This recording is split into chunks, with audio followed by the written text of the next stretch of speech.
ពលរដ្ឋខ្មែរនៅថ្មដាខេត្តពោធិ៍សាត់ឲ្យដឹងនៅថ្ងៃសុក្រនេះថាយោធាថៃបានបង្កើនកម្លាំងរាយលូបន្លាបន្ថែមព័ទ្ធលំនៅឋាននិងបិទផ្លូវមិនឲ្យចេញចូលក្រោយជនជាតិចិនតវ៉ារុះរើបន្លាលួសដែលយោធាថៃបានឈ្លានពានដីខ្មែរក្រោមបទច្បាញ់កាលពីថ្ងៃទី27ខែធ្នូឆ្នាំ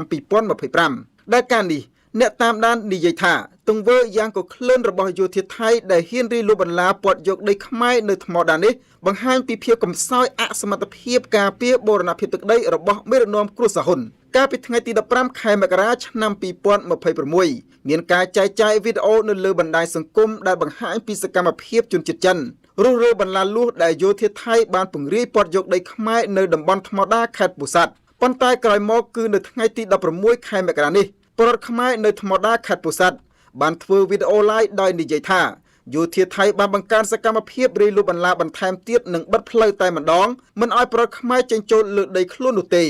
ពលរដ្ឋខ្មែរនៅថ្មដាខេត្តពោធិ៍សាត់មាន account Facebook ឈ្មោះថាថុលបែនបានរៀបរាប់ថាជីវិតកំសត់នៅលើដីខ្លួនហើយនៅតែលំបាកព្រោះយោធាថៃបានព័ទ្ធលូបន្លាជាថ្មីបិទផ្លូវមិនឲ្យពលរដ្ឋខ្មែរចេញចូលលើដីខ្លួននោះទេទៀតហើយចូលទៀតលេខបានទៀតហើយបើកឥឡូវបាត់វិញទៀតហើយលំបាកណាស់លោកអើយណាថ្ងៃទី16ឆ្នាំ2026ទាហានថៃឥឡូវចាប់ផ្ដើមបិទអាផ្លូវត្រង់ចំមកជួបទៅកាន់ខេត្តកោះកុងទៀតហើយមកលំបាកមែនតើជុំវិញរឿងនេះយោធាថៃក៏បានបង្ហោះសារនៅថ្ងៃទី16ខែមករានេះដោយនិយាយថាថៃមិនទាន់អនុញ្ញាតឲ្យប្រជាខ្មែរឬជនជាតិចិនចេញចូលតាមចិត្តទេរងចាំការដោះស្រាយទ្វេភាគីជាមួយភាគីកម្ពុជាសិនប្រភពទទួលស្គាល់ថាយោធាថៃពិតជាបានបង្កើនសកម្មភាពបន្ថែមកងកម្លាំងបិទផ្លូវរាយលូបន្លាបន្ថែមនៅតំបន់ថ្មដាខេត្តពោធិ៍សាត់ដោយសារជនជាតិចិនបំពេញបទច្បាញ់ដកបន្លាលួសរបស់ភាគីថៃចេញប្រភពនិយាយថាតំបន់ថ្មដាខេត្តពោធិ៍សាត់យោធាថៃមិនទាន់អនុញ្ញាតឲ្យប្រជាខ្មែរឬជនជាតិចិនចេញចូលតាមទំនឹងចិត្តបានទេរងចាំមានដំណោះស្រាយចរចាទ្វេភាគីជាមួយភាគីកម្ពុជាជាមុនសិនជុំវិញបញ្ហានេះ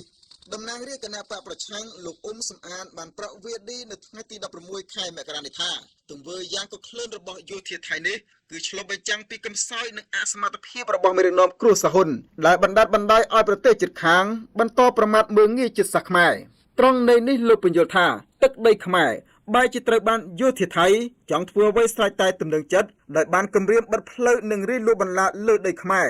ទាំងគ្មានការរារាំងឬទប់ស្កាត់ពីអាជ្ញាធរកម្ពុជាទោះតែសោះលោកបន្តថាពលរដ្ឋខ្មែរពិតជាអភ័ព្វណាស់ដែលមានមេរណមកំសាគ្មានសមត្ថភាពការពារសុខសន្តិភាពរបស់ពលរដ្ឋនិងការពារបូរណភាពទឹកដីរបស់បុព្វបុរសខ្មែរបណ្ដាលឲ្យយោធាថៃបន្តក៏ក្លឿនឈ្លានពានដីខ្មែរនិងរាយលូបន្លាលើដីខ្មែរនៅពេលដែលថៃបិទផ្លូវមិនអោយពលរដ្ឋខ្មែរចេញចូលបានអញ្ចឹងបញ្ជាក់ថាសមត្ថភាពរបស់មេរណមខ្មែរគឺលោកហ៊ុនសែននិងហ៊ុនម៉ាណែតគឺអសមត្ថភាពក្នុងការការពារទឹកដីទោះបីជាថៃមករាយបន្លាលួសនៅលើដីខ្មែរមិនអោយប្រជាពលរដ្ឋខ្មែរចេញចូលយ៉ាងម៉េចគឺអត់មានការទប់ស្កាត់ឬក៏ទៅរារាំងឬក៏មានដំណោះស្រាយឲ្យថៃធ្វើអីស្រេចចិត្តនៅលើទឹកដីខ្មែររបស់យើងដូច្នេះបញ្ជាក់ថាគោលហ៊ុននេះគឺគិតតែពីអំណាចផ្ទាល់ខ្លួនអត់គិតការពារប្រជាពលរដ្ឋការពារទឹកដីបើសិនជាជាមួយខ្មែរហ៊ានទៅធ្វើអញ្ចឹងមើលគឺថាប្រកាសជាទៅចាប់ដាក់គុកទៅបង្ក្រាបហើយជាមួយខ្មែរគឺងើបមួយវៃមួយប៉ុន្តែជាមួយថៃគេរីឡានោះអត់ហ៊ានជាមួយគេហើយអត់ហ៊ានទៅហ៊ានតតាំងឬក៏ទប់ស្កាត់មិនឲ្យថៃរីបន្លានោះសម្រាប់លោកអ៊ុំសំអានបើមេរណមគ្រួសារហ៊ុនគ្មានសមត្ថភាពការពារនិងទាមទារទឹកដីខ្មែរពីសត្រូវសៀមឈ្លានពាននោះទេមេរណមកម្ពុជាគួរតែលាលែងចេញពីអំណាចយ៉ាងណាលោកថាបើមេរណមគ្រួសារហ៊ុនមានបេះដូងជាខ្មែរមានឆន្ទៈមនសិការស្នេហាជាតិមាតុភូមិនិងកុំឲ្យជាប់ឈ្មោះជាជនក្បត់ជាតិត្រូវតែប្តឹងថៃទៅតុលាការយុត្តិធម៌អន្តរជាតិ ICJ ដើម្បីទាមទារទឹកដីខ្មែរត្រឡប់មកវិញលោកនៅតែរំលឹកថាដើម្បីទាមទារនឹងការពារទឹកដីខ្មែរពីសត្រូវឈ្លានពានមេរណមកម្ពុជាគ្មានជំរឿអ្វីក្រៅតែពីប្តឹងថៃទៅតុលាការយុត្តិធម៌អន្តរជាតិ ICJ និងសហប្រធានកិច្ចព្រមព្រៀងសន្តិភាពទីក្រុងប៉ារីសនោះទេ ខ្ញុំយល់ថាទឹកដីនៅថ្មដានិងតំបន់ផ្សេងៗទៀតដែលថៃគ្រប់គ្រងហ្នឹងជាទឹកដីខ្មែរហ្នឹងមិនអាចទាមទារបាននោះទេនៅពេលដែលតកូលហ៊ុនទុនជ្រាយមិនហ៊ានតតាំងទៅរារាំងថៃកុំឲ្យឈ្លានពានអញ្ចឹងប្រកាសជាតកូលហ៊ុនយល់រកខ្លួនហើយប្រកាសជាកាត់ទឹកដីហ្នឹងទៅឲ្យថៃដើម្បីដូរយកសន្តិភាពនិងអំណាចធ្វើម៉េចឲ្យតែអំណាចខ្លួនឯងបានគង់វង្សអត់ខ្វល់ពីការបាត់បង់ទឹកដីអត់ខ្វល់ពីការរៀបម្លាលុះកុំឲ្យប្រជាប្រដ្ឋចេញចូលអីសាច់ចិត្តហ្នឹងអត់ខ្វល់ហើយលោកហ៊ុនសែនគាត់សមគាត់កាត់ទឹកដីឲ្យទៅវៀតណាមច្រើនហើយដូច្នេះគាត់យល់ថាកាត់ទឹកដីប៉ុណ្ណឹងទៅឲ្យថៃមិនបញ្ហានោះទេដោយឡែកអ្នកនាំពាក្យរដ្ឋាភិបាលលោកប៉ែនបូណាថ្លែងនៅថ្ងៃទី16ខែមករានេះថាកម្ពុជាបន្តគ្រប់យ៉ាងខ្ជាប់ខ្ជួននៅបទច្បាញ់និងគ្រប់ចំណុចទាំងអស់នៃសេចក្តីប្រកាសរួមនេះក៏ដូចជាកិច្ចព្រមព្រៀងពាក់ព័ន្ធដទៃទៀតរួមទាំងសេចក្តីថ្លែងការណ៍រួមទីក្រុងកូឡាឡាំពួរគោរពគោលការណ៍ច្បាប់អន្តរជាតិគោលការណ៍ខ្សែព្រំដែនមិនកែប្រែគោរពអនុសញ្ញានិងសន្ធិសញ្ញាបារាំងសៀមជាដើមប៉ុន្តែលោកមិនបាននិយាយដល់យន្តការជំរុញឲ្យថៃដកទ័ពចេញពីទឹកដីខ្មែរដែលថៃដណ្ដើមកាន់កាប់ក្នុងសង្គ្រាមឈ្លានពាន21ថ្ងៃដើម្បីឲ្យប្រជាខ្មែរអាចវិលត្រឡប់ទៅរស់នៅភូមិកំណើតបានឡើងវិញនៅពេលណាពិតប្រាកដនោះទេកម្ពុជាប្រកាន់ជំហរមឹងម៉ាត់ក្នុងការការពារខ្សែព្រំដែនអន្តរជាតិកម្ពុជាថៃដែលបន្សល់ទុកដោយគណៈកម្មការព្រំដែនឥណ្ឌូចិនសៀមដោយគោរពគោលការណ៍ច្បាប់អន្តរជាតិគោលការណ៍ខ្សែព្រំដែនមិនកែប្រែគោរពអនុសញ្ញាសន្ធិសញ្ញាបារាំងសៀមផែនទីនិងកំណត់ហេតុបោះបង្គោលព្រំដែនរបស់គណៈកម្មការបោះបង្គោលព្រំដែនឥណ្ឌូចិនសៀមព្រមទាំងកិច្ចព្រមព្រៀងនិងឯកសារពាក់ព័ន្ធនានាដែលភាគីទាំងពីរបានឯកភាពនាពេលកន្លងមកកម្ពុជាមិនទទួលស្គាល់នៅការកែប្រែខ្សែព្រំដែនណាមួយដែលកើតចេញពីការប្រើប្រាស់កម្លាំងនោះឡើយបន្ថែមពីនេះក្រសួងការពារជាតិកម្ពុជាបានបង្ហាញពីវត្តមាននៃអង្គការអាស៊ាន AOT ដែលបានចុះទៅពិនិត្យទីតាំងដែលថៃឈ្លានពាននៅតំបន់ថ្មដាដោយឡែកប្រធានក្រុមប្រឹក្សាឃ្លាំមើលកម្ពុជាលោកម៉ែនណាតនិយាយថាការបណ្ដាលបណ្ដោយឲ្យសត្រូវឈ្លានពានធ្វើអ្វីតាមទំនឹងចិត្តលើទឹកដីខ្មែរគឺច្បាស់ណាស់បង្ហាញពីអសមត្ថភាពរបស់មេដឹកនាំលោកសង្កត់ធ្ងន់ថាសង្គ្រាមសៀមឈ្លានពាន21ថ្ងៃធ្វើឲ្យដីខ្មែរបាត់ជាច្រើនទៅប្រទេសសៀមនេះបង្ហាញឲ្យឃើញថាមេដឹកនាំគ្រួសារហ៊ុនពិតជាគ្មានសមត្ថភាពការពារទឹកដីបុព្វបុរសនិងអាយុជីវិតប្រជាពលរដ្ឋខ្មែរនោះទេលោកបារម្ភថា